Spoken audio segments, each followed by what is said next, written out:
Google Maps pour iOS est disponible, Dropbox se lance dans la musique, Google publie son top des recherches 2012. La question du jour, comment va se dérouler le concours de Noël? Salut à tous, nous sommes le jeudi 13 décembre 2012, plus que 11 dodo avant le réveillon de Noël, c'est le Fresh News du jour, c'est parti. This is funky fresh. This is funky fresh.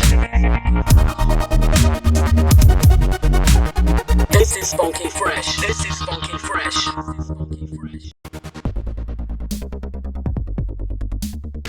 Google vient de nous envoyer son cadeau de Noël avant l'heure, comme le laissait entendre la rumeur, elle est arrivée. Elle, c'est l'appli native Google Maps pour iOS disponible en téléchargement sur l'App Store depuis ce matin. 6 mois après avoir été remplacé par Plan, qui s'est révélé être l'une des pires catastrophes de l'histoire de Apple, au point que même Tim Cook, patron de Apple, a conseillé des applis concurrentes, l'application native Google Maps est enfin arrivée pour iOS 6. Au programme, une interface très épurée, une navigation très rapide. Google Maps inclut le calcul d'itinéraire, le guidage vocal, Street View, le trafic en temps réel, les transports en commun et des gestures pour faire apparaître des menus. C'est ainsi le retour à une vraie application de qualité qui va nous faire oublier la catastrophe de Plan. Cette période de 6 mois aura tout de même été l'occasion de découvrir de belles alternatives comme le génial Waze, appli GPS participative que je vous conseille d'essayer si ce n'est pas déjà fait. Et si vous êtes sur iOS 6, vous pouvez donc télécharger Google Maps, c'est gratuit et c'est évidemment notre appli coup de cœur du jour. Il y a plusieurs années, à la grande époque du peer-to-peer, Audio Galaxy était un service de recherche de fichiers musicaux qui avait pignon sur rue. Il avait sans surprise subi les foudres des majors de l'industrie musicale car il ne respectait pas les droits d'auteur. Il avait ainsi dû fermer ses portes. L'équipe de Audio Galaxy avait ensuite créé FolderShare, un ancêtre de Dropbox qui avait été racheté par Microsoft en 2005. Et en 2008, l'équipe de Audio Galaxy a souhaité se relancer dans l'aventure musicale avec Chorus, un projet de streaming de musique pour appareils mobiles, mais qui ne verra jamais le jour. Aujourd'hui, c'est un nouveau tournant historique pour Audio Galaxy puisque la compagnie vient d'être rachetée par Dropbox, leader mondial du stockage dans le cloud. Dropbox va donc se lancer dans la musique avec une base de 100 millions d'utilisateurs dans le monde et un capital sympathie qui n'a jamais faibli.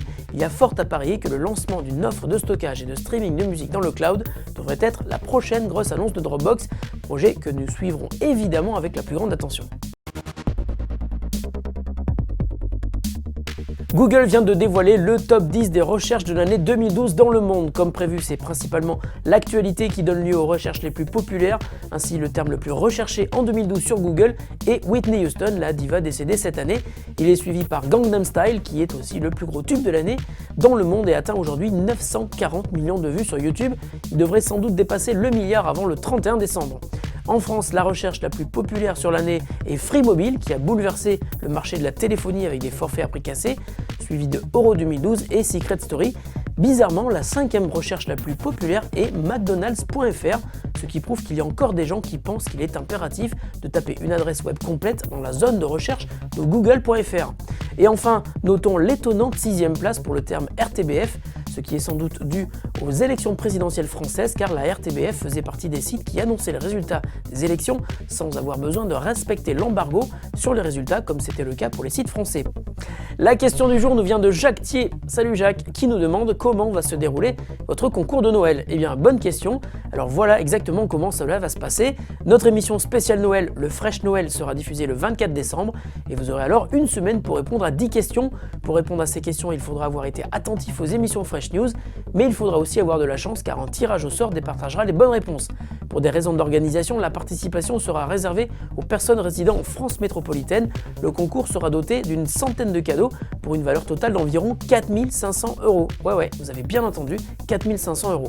Rendez-vous le 24 décembre pour tout découvrir. Fresh News, c'est fini pour aujourd'hui. On se retrouve demain pour le Fresh News du week-end. Salut à tous et bonne journée.